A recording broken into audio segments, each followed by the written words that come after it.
He looked at the man sitting on the park bench and saw a thug. He saw a hoodie. He saw skin color. And he saw a target. What Officer Preston Hale didn't see was the Navy Cross in the man's history.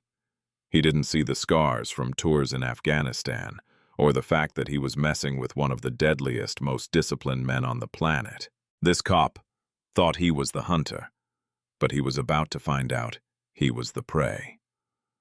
This is the story of how a power-tripping officer harassed a Navy SEAL commander in public, and the brutal karma that cost him absolutely everything.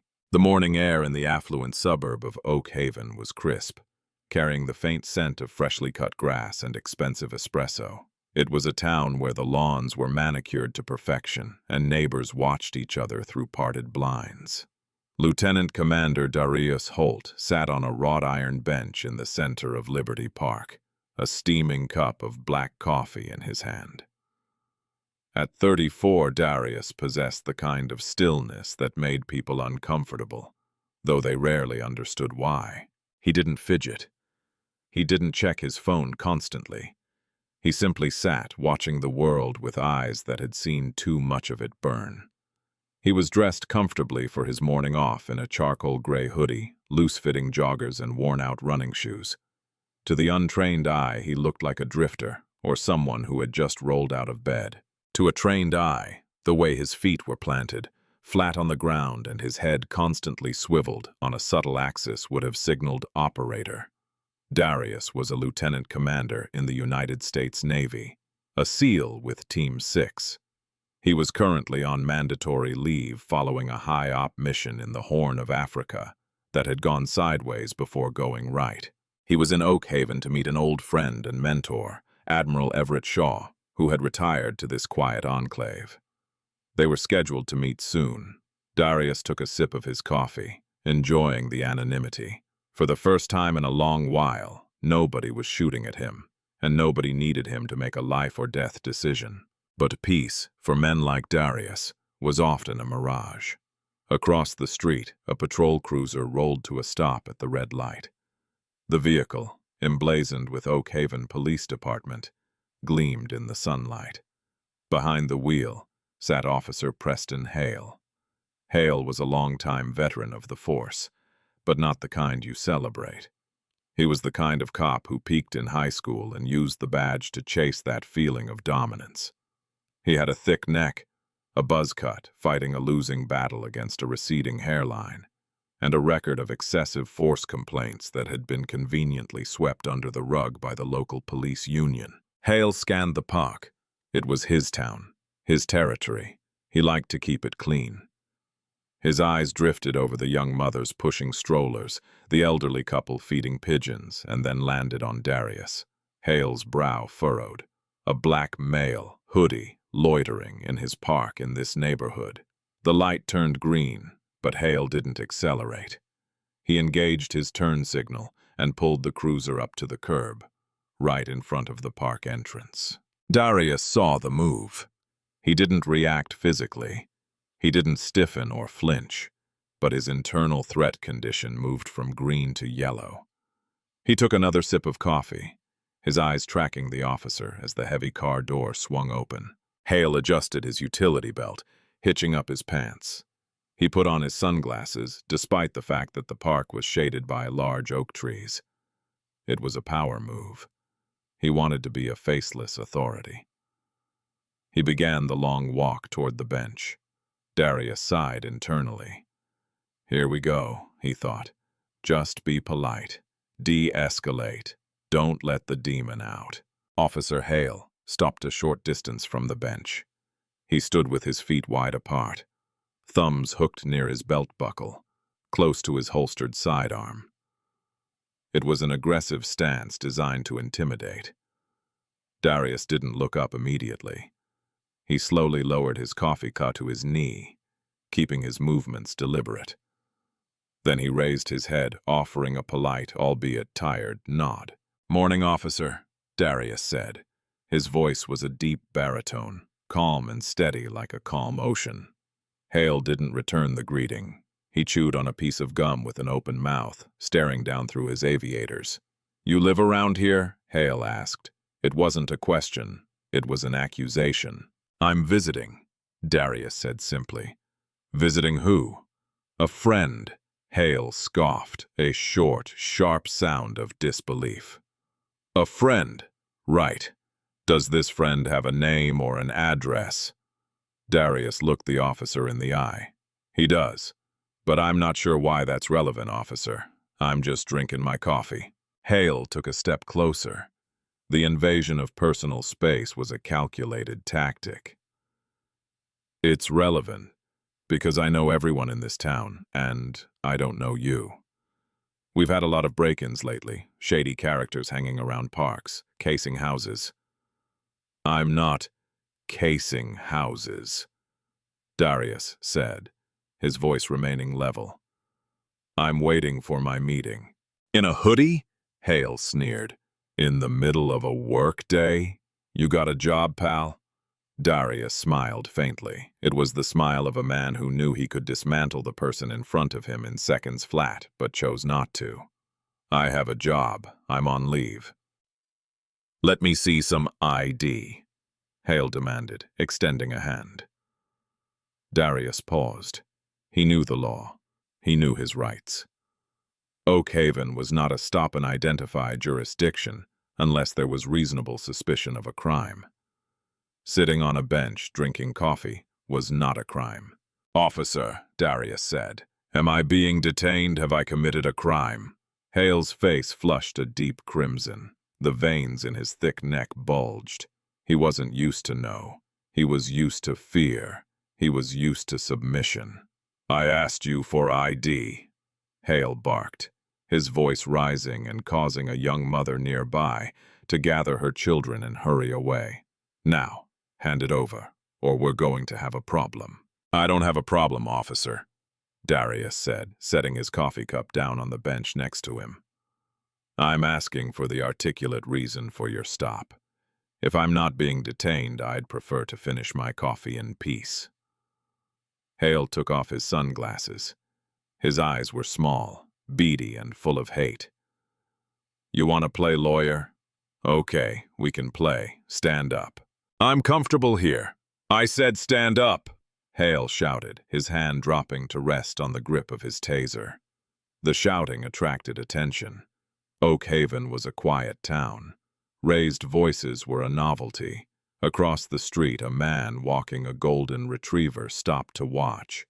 Two teenagers on skateboards paused, sensing the tension, and instinctively pulled out their smartphones. Hale saw the phones. Usually this would make a cop cautious. For Hale, it just fueled his ego. He wanted an audience. He wanted to show these rich suburbanites that he was the sheepdog protecting them from the wolf, even if the wolf was just a man having a morning coffee. "I'm going to ask you one last time," Hale hissed, leaning in so close Darius could smell the stale tobacco and peppermint on his breath. "ID now, or I put you in cuffs for failure to comply and resisting an officer." Darius assessed the tactical situation. Hale was unhinged. If Darius reached for his wallet, Hale might claim he was reaching for a weapon. If he didn't, Hale would get physical. "Officer," Darius said, his voice dropping an octave, becoming colder, "you are making a mistake. I suggest you take a step back and reassess the situation. My ID is in my back pocket. I am happy to show it to you if you can articulate a crime. But I am telling you now, if you put your hands on me, you will regret it. Not physically. I won't hurt you. But professionally, you are about to end your career." Hale laughed. It was a cruel, barking sound. "My career? You think you can touch me? I am the law here, boy." Hale lunged. He didn't go for the handcuffs. He went for a dominance display. He grabbed the front of Darius's hoodie, intending to yank him off the bench. It was like trying to uproot an oak tree. Darius didn't budge. His core engaged, rooting him to the steel bench. Hale tugged, stumbled, and lost his balance for a split second. Darius's hand moved with lightning speed, not to strike, but to control. He clamped his hand over Hale's wrist. the one clutching his hoodie. "Let go," Darius commanded. It wasn't a request. Hale panicked. The strength in Darius's grip was terrifying. It felt like a hydraulic press. Hale realized instantly that he wasn't dealing with a vagrant, but his pride wouldn't let him retreat. "Get your hands off a police officer!" Hale screamed. He used his free hand to rip his taser from its holster. "Taser! Taser!" The crackle of the electricity sparked in the air. The crowd gasped. The teenagers were filming live now. Darius released Hale's wrist and raised his hand slowly, palms open. He knew that if he fought back now, he'd be shot. He had to endure the indignity to win the war. "I am complying," Darius said clearly for the cameras. "I am unarmed. I am complying." Hale, breathing heavily, aimed the taser at Darius's chest. "Get on the ground. Face down. Hands behind your back. Do it. Now." Darius slowly moved off the bench. He went to his knees, then to his stomach. The pavement was cold. He crossed his ankles and placed his hands behind his back, interlocked. It was standard POW posture. Hale jammed a knee into Darius's back, harder than necessary, driving the air from his lungs. He slapped the cuffs on, ratcheting them tight enough to cut off circulation. "Got you now," Hale whispered in Darius's ear. "Resisting arrest. Assault on an officer. Disorderly conduct. You're going away for a long time." Hale hauled Darius to his feet. Darius stood tall, his face a mask of stone. He didn't look defeated. He looked like a king in chains. "Check my back pocket," Darius said calmly. "My wallet is there. My military ID is inside." "Military ID?" Hale laughed. "What, you in the ROTC? Stolen valor?" Hale reached into Darius's back pocket and fished out the leather wallet. He flipped it open. He froze. He wasn't looking at a standard driver's license. He was looking at a CAC card, a common access card. But it wasn't just any CAC. Alongside it was a folded laminated card that usually accompanied high-level clearance. And tucked behind the plastic was a picture of Darius shaking hands with the President of the United States, wearing a dress uniform heavy with medals. Hale stared at the ID. "Lieutenant Commander, U.S. Navy. So, you're a sailor," Hale sneered, trying to recover his bravado. "Doesn't give you the right to disobey a lawful order." "Look at the other card, officer," Darius said. Hale squinted. He pulled out the second card. It was a card listing emergency contacts. The first name on the list wasn't a wife or a mother. It read, Shaw, Everett, Admiral, retired, USN, followed by a direct line to the Pentagon's JAG office. Hale's stomach did a slow, sickening flip, but he was too deep in. The crowd was watching. He couldn't just uncuff him and say sorry. He had to double down. He had to make the charges stick to justify the force. "I don't care who you know," Hale said, shoving the wallet into his own pocket. "You're going to the station." Suddenly, a sleek black sedan with tinted windows screeched to a halt behind Hale's cruiser. The door flew open. A man in his later years with silver hair and a posture that looked like it was forged from steel stepped out. He was wearing a casual polo, but he carried himself with an air of absolute command. It was Admiral Everett Shaw. "What in God's name do you think you are doing to my commander?" Admiral Shaw roared, his voice booming across the park. Officer Hale turned to face the older man. He didn't recognize Admiral Shaw. To Hale, this was just another entitled senior citizen interfering with police business. "Step back, sir," Hale warned, his hand drifting toward his baton. "This is an active crime scene. Interfere and you'll join him in the back of the car." Admiral Everett Shaw didn't flinch. He walked right up to Hale, invading the officer's personal space with the confidence of a man who had stared down Soviet destroyers during the Cold War. "I am Admiral Everett Shaw, United States Navy, retired," he announced, his voice cutting through the air like a knife. "And the man you have in handcuffs is Lieutenant Commander Darius Holt, a decorated Navy SEAL. You have a very short time to take those cuffs off, apologize, and pray he doesn't sue this department into the ground." Hale blinked. The words registered, but his ego refused to accept them. A SEAL? This guy? But he had already committed. He had the cuffs on. The crowd was filming. If he backed down now, he looked weak.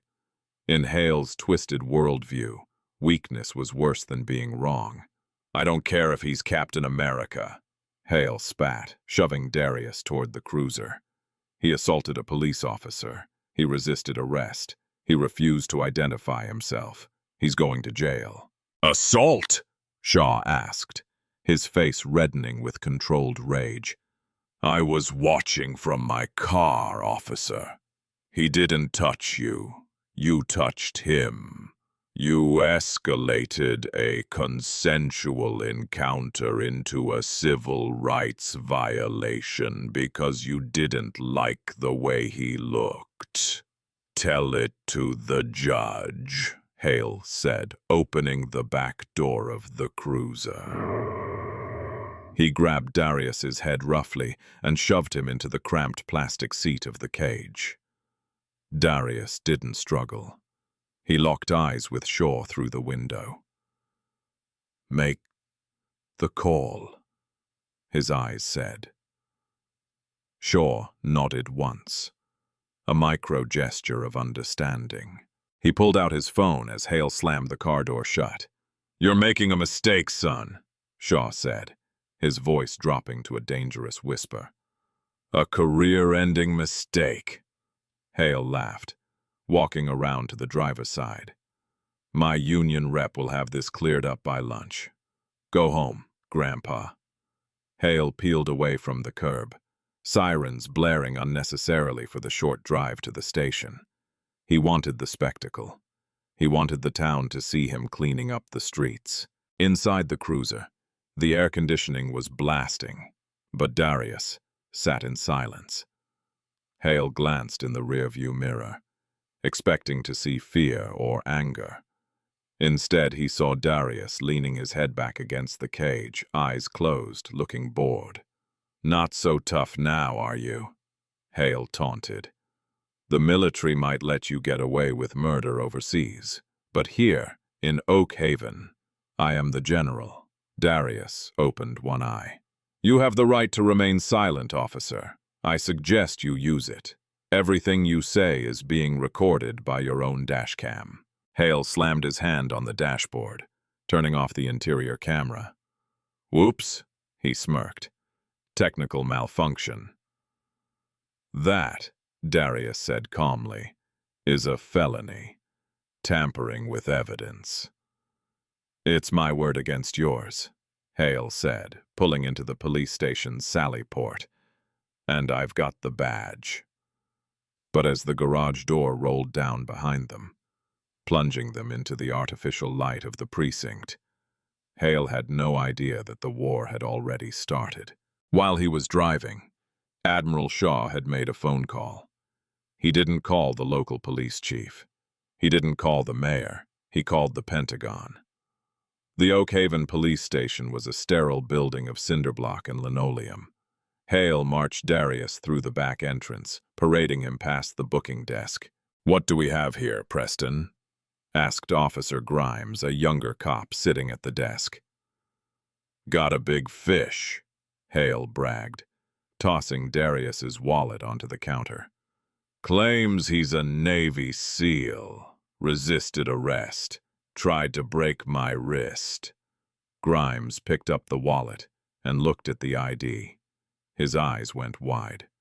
He looked at Darius, then back at the ID, then at Hale. "Preston," Grimes said, his voice hesitant, "this is a DOD Common Access card. Officer, Lieutenant Commander. Preston, this guy is an 04. That's a commissioned officer, a high-ranking one." "He's a suspect," Hale snapped. Book him. Fingerprints, mugshot, the works. Put him in the system, so it ruins his clearance. Darius stood silently as they patted him down. They took his shoelaces, they took his belt. It was a ritual designed to strip a man of his dignity, but Darius had endured SERE school. Survival, evasion, resistance, and escape. He had been waterboarded during training. He had been hunted in the mountains of Kandahar. Standing in a brightly lit room with a power-tripping cop was a vacation compared to a day in Afghanistan. "Turn to the left," Hale barked, holding the camera for the mugshot. Darius turned. Flash. "Turn to the right." Darius turned. Flash. "Now, sit." Hale shoved Darius into a metal chair in the holding cell. He didn't uncuff him. He left him there, handcuffed behind his back for an extended period.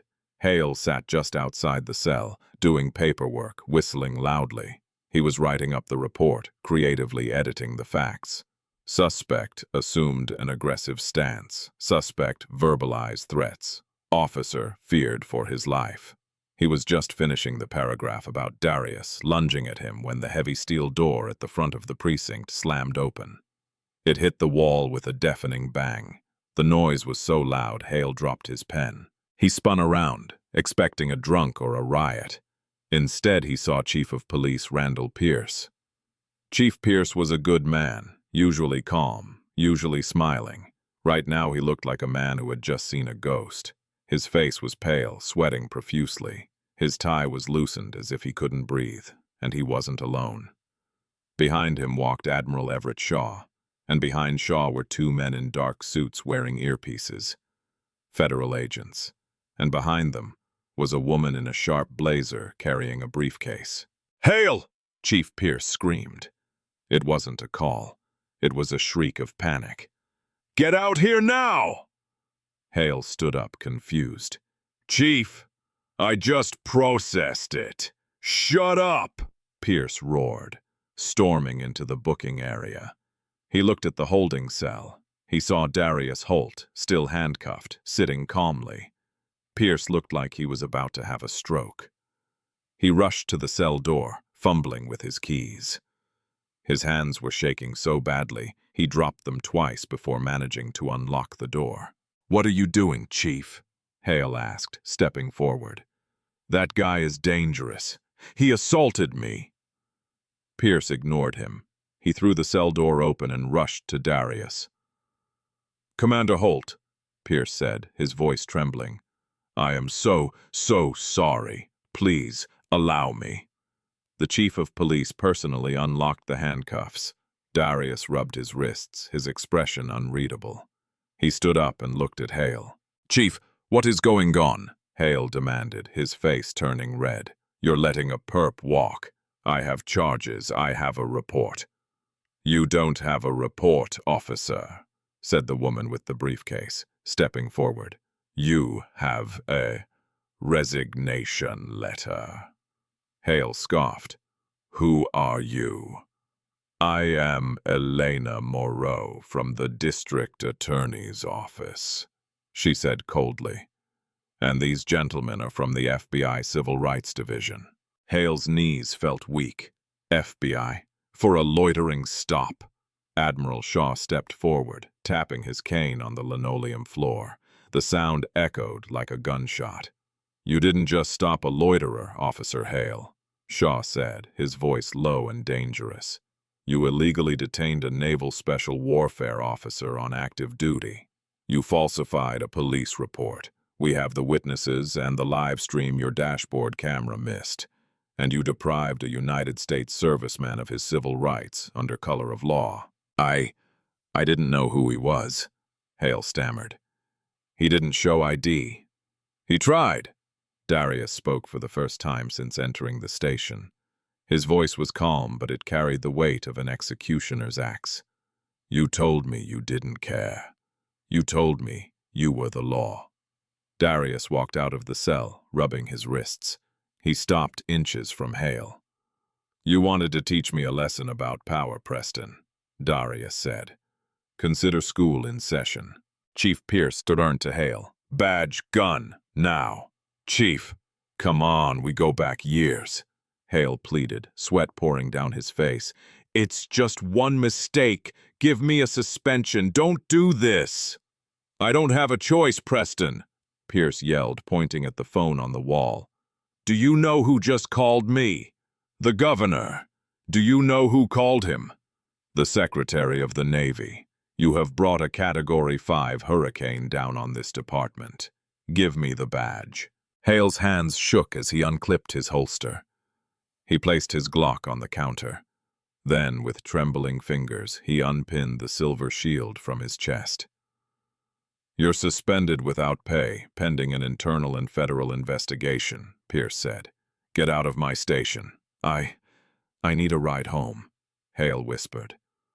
Walk, Darius said. Hale looked up. You made me walk, Darius said, pointing to the door. Walk. Hale looked around the room. The other officers, men he had worked with for years, wouldn't meet his eyes. They were looking at their shoes, distancing themselves from the radioactive fallout. Defeated, Hale turned and walked toward the exit. He pushed open the heavy doors and stepped out into the sunlight. But if he thought the worst was over, he was wrong. Because outside the station, the internet had arrived. When Preston Hale pushed open the heavy steel doors of the Oak Haven police station, he was operating on muscle memory and denial. In his mind, this was a misunderstanding. He was a long-time veteran. He was the sheepdog. He expected to walk to his truck, drive home, drink a cold beer, and wait for the union rep to call him and tell him it was all going to go away. He didn't just walk outside, he walked into an execution. The sidewalk, usually empty save for a few pigeons, was a sea of flashing lights and satellite trucks. It looked like the Super Bowl had descended on the quiet suburb. CNN, Fox News, MSNBC, and a dozen local affiliates had set up camp. As the doors swung shut behind him, the sound hit him like a physical blow, a cacophony of shutter clicks and shouted questions. Officer Hale, is it true you used a racial slur? Did you know he was a Navy SEAL? Why did you turn off your body camera? Hale recoiled, shielding his eyes against the strobe light effect of the camera flashes. He looked for a friendly face, a fellow officer, a bailiff, anyone. But the officers standing guard at the perimeter were looking straight ahead, their jaws set. They weren't protecting him. They were containing the chaos he had caused. They wouldn't even look him in the eye. He put his head down and aimed for his truck. A reporter from a national network, a woman he recognized from the nightly news, shoved a microphone over the police tape, nearly hitting him in the face. Mr. Hale, the governor has called your actions a stain on the badge. Do you have a comment for the millions of people watching this right now? No comment, Hale croaked. His voice sounded thin, weak. Get out of my way. He reached his truck, his beloved Ford F-250, the symbol of his masculinity. It was parked in the employee lot, but the lot was fenced with chain link, offering no privacy. He froze. Someone had gotten to it. The driver's side door had been keyed. Deep, jagged scratches cut through the clear coat and paint down to the primer. Scrawled into the metal in crude letters was a single word, tyrant. On the windshield, someone had slapped a sticker, stolen valor detector. Hale's hands shook so violently, he dropped his keys in the gravel. The cameras caught it. The crowd laughed, a cruel, jeering sound. He scrambled to pick them up, fumbling with the lock, throwing himself into the cab like a frightened animal scuttling into a hole. He locked the doors. He started the engine. He peeled out of the lot, his tires squealing, nearly clipping a cameraman in his haste. The drive home was a blur of paranoia. Every car behind him felt like it was following him. Every pedestrian on their phone felt like they were filming him. He stopped at a red light and made the mistake of pulling out his phone. He opened social media. It was a bloodbath. The hashtag wasn't just trending. It was the #1 topic in the world. The video was everywhere. The full clip of him escalating the situation, sneering at Darius, twisting the arm of a compliant man. But it was the commentary that destroyed him. Look at this guy. Classic peaked in high school energy. He messed with the wrong one. That calmness from the SEAL, that's what a real warrior looks like. Hale looks like a terrified bully. I went to high school with Preston Hale. He used to steal lunch money. Glad to see he hasn't changed. Then the doxing began. In the replies to a popular post, someone had posted a map screenshot. Here is his address. Go say hi. Hale threw the phone onto the passenger seat as if it were burning hot. His heart hammered against his ribs like a trapped bird. They knew where he lived. He turned onto his street. Usually this was his sanctuary. A manicured lawn, a two-story colonial, an American flag waving on the porch. Now there were news vans parked on his grass. He didn't pull into the driveway. He drove over the curb, through his own flower bed, and into the garage, hitting the remote closer before the door had even cleared the roof of his truck. The garage door slammed shut, plunging him into darkness. He sat there for a long time, gripping the steering wheel, waiting for his breathing to slow.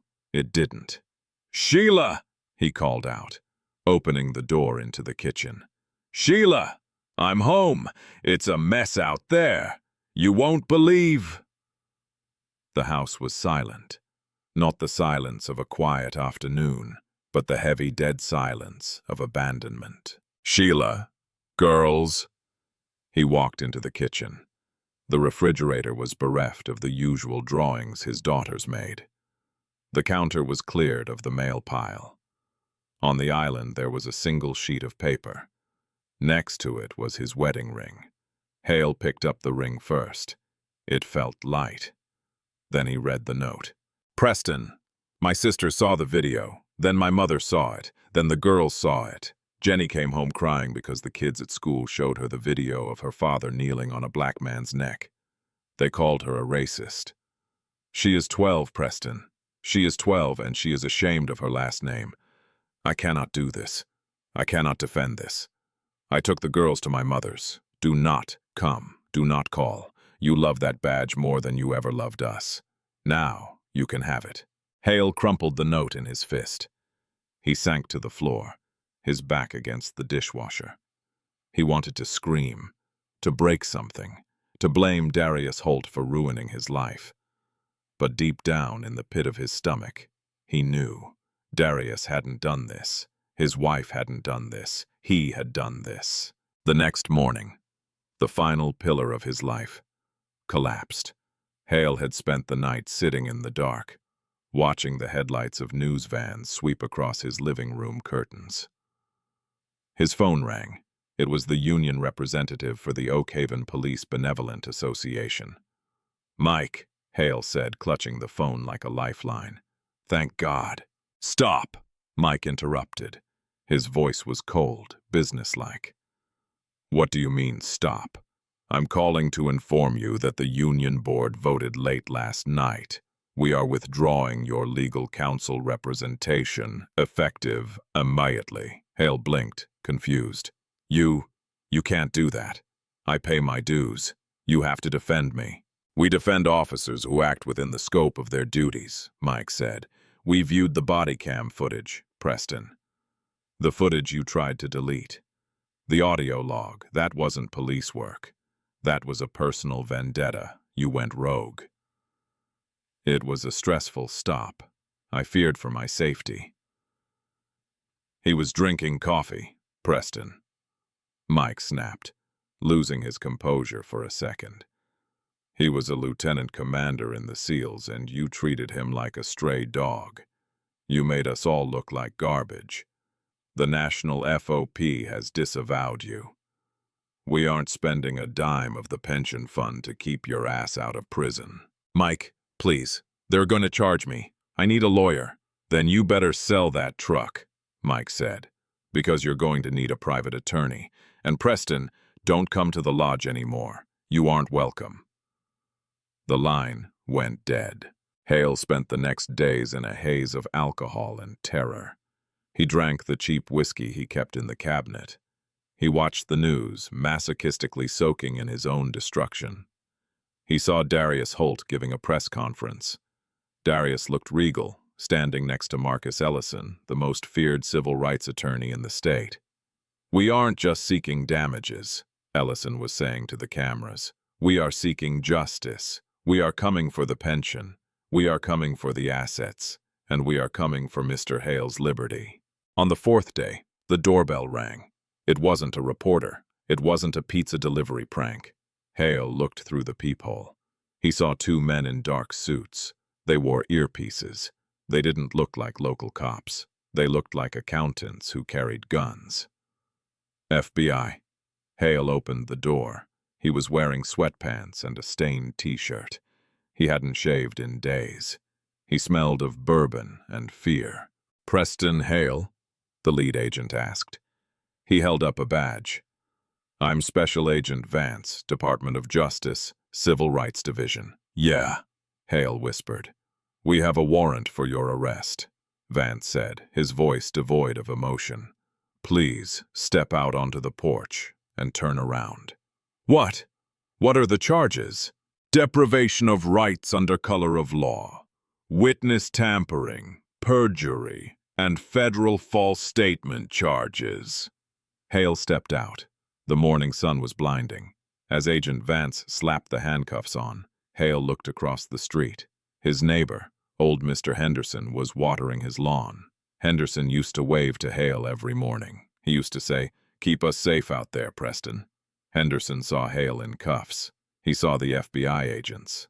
Henderson didn't wave. He just shook his head, turned his back, and continued watering his petunias. Hale was shoved into the back of the unmarked sedan.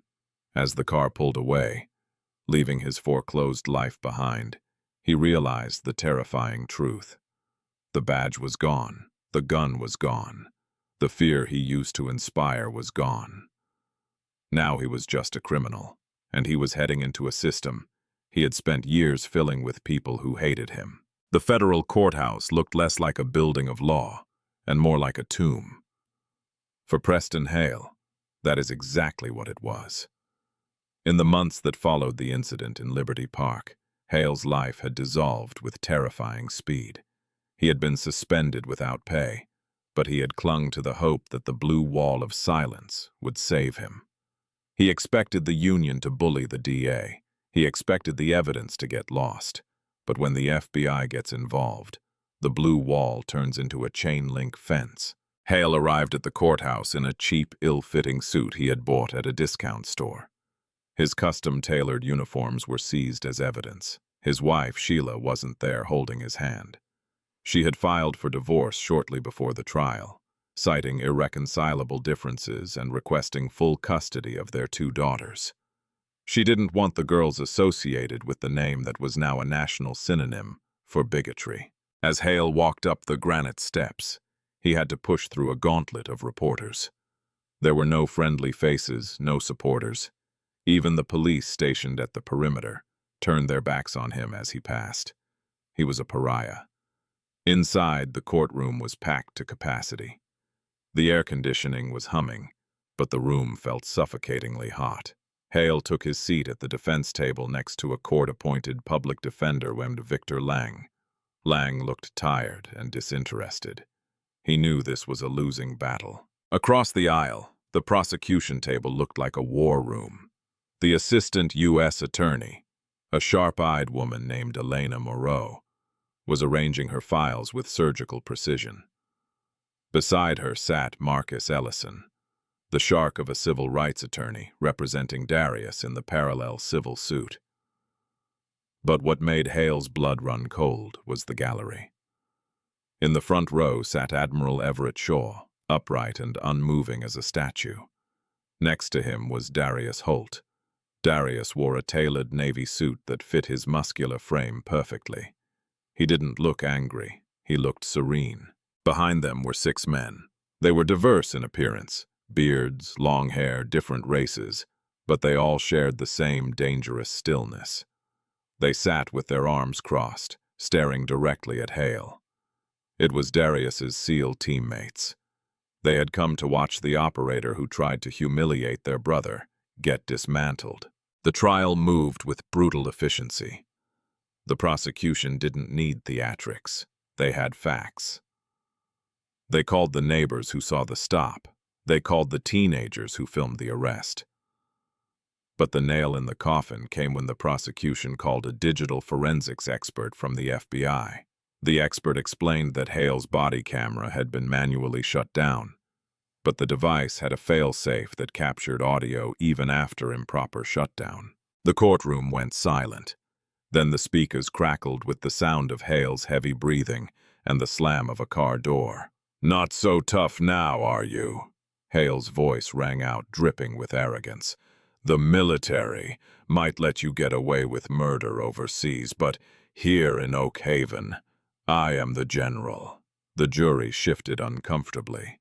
Hale stared at the table, refusing to look up. Then came the rustling of fabric and a whisper that sealed his fate. "Whoops! Technical malfunction." A collective gasp swept through the room. One juror, an older woman in the back row, shook her head in visible disgust. Hale had confessed to tampering with evidence on his own recording device. When Hale took the stand in his own defense, it was a desperate Hail Mary. He tried to cry. He tried to talk about the stress of the job, the fear of the unknown. "I just wanted to make sure the neighborhood was safe," Hale sobbed, wiping his nose. He was a big guy. He looked threatening. Marcus Ellison stood up for the cross-examination. He didn't shout. He walked over to the witness stand and rested his hand on the railing, looking at Hale like a specimen in a jar. "Mr. Hale, you said Commander Holt looked threatening. You described him as agitated in your initial report. Is that correct?" "Yes," Hale sniffed. "And yet," Ellison pointed to the large screen where the teenager's cell phone footage was paused. "In this video, Commander Holt is sitting down. His legs are crossed. He is holding a cup of coffee. At what point does a seated man drinking coffee constitute a lethal threat?" He had a look in his eye," Hale stammered. "A defiance." "Defiance," Ellison pounced. "Is defiance a crime, Mr. Hale? Is hurting your feelings a felony?" "No," but he refused to identify himself. "Which is his legal right?" Ellison snapped. "You know the law, don't you? Or were you absent the day they taught the Fourth Amendment at the Academy?"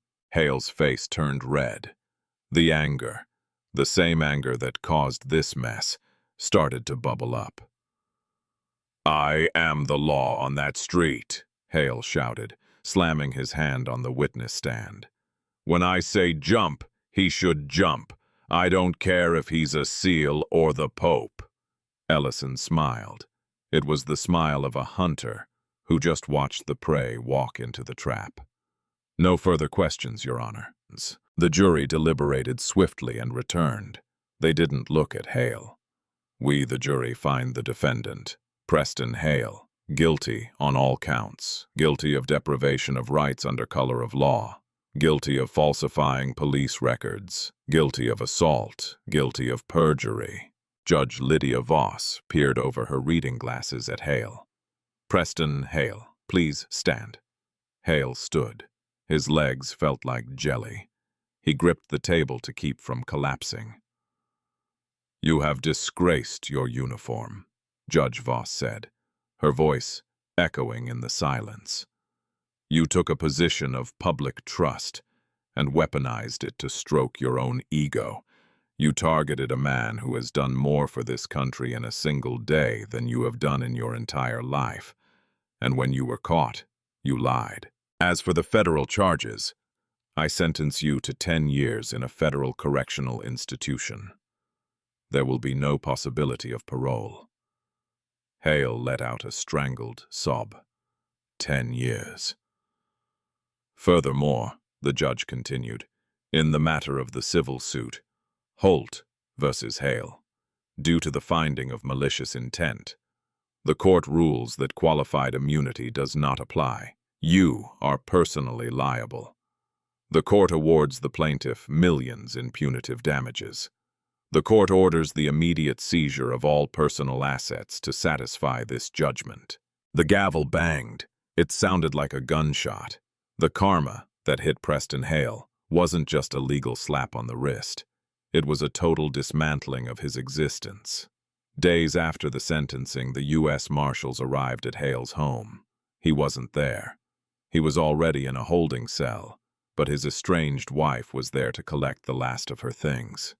She watched from the driveway as the marshals placed seizure tags on everything. They took the boat he had bought on credit. They took the collection of antique firearms he was so proud of.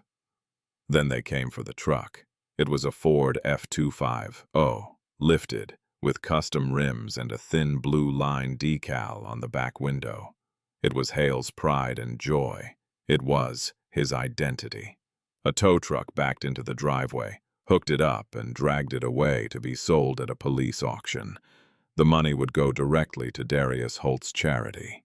The house was foreclosed upon immediately. The bank accounts were frozen and drained. But the worst part came when Hale was transferred to federal prison. He was processed in like any other inmate. He was stripped naked, sprayed for lice, and given a beige jumpsuit that was 2 sizes too small. He was given a number. He was no longer Officer Hale. He was inmate 492-01-083. As he was walked to his cell block, the reality of his situation set in. He was a former cop in a federal prison. He would have to be placed in protective custody, solitary confinement, for his own safety. He would spend nearly all day in a concrete box, the size of a parking space. There would be no audience for him here. No one to bully, no one to intimidate. He was the smallest man in the building. A week later, Darius Holt stood in the center of the newly renamed Shaw Holt Youth Center in downtown Oak Haven. The building, formerly a dilapidated warehouse, was now gleaming with fresh paint. It had a boxing gym, a computer lab, and a library. The judgment had paid for all of it. Darius stood by the entrance, watching kids stream in. Kids who looked like him. Kids who used to be afraid to walk through the park. Admiral Everett Shaw walked up beside him, leaning on his cane. "You could have kept the money, you know," Shaw said quietly. "Bought a nice house in the Caribbean." Darius shook his head. "Blood money, Admiral. I don't want it. Hale wanted to take something from this community. I made sure he gave back instead." "He's in solitary," Shaw noted, writing letters to the governor, begging for a pardon. "He won't get it," Darius said, his voice flat. "He's right where he belongs." Darius looked out the glass doors. He saw a police cruiser roll by. The officer inside was a new hire, a woman. She slowed down as she passed the center, smiled, and gave a respectful wave to the kids playing out front. Darius waved back. The war was over. The predator had been removed from the ecosystem, and the balance was restored. Darius turned his back on the street and walked into the gym, where a group of young men were waiting for their boxing lesson. He wasn't a victim. He wasn't a target.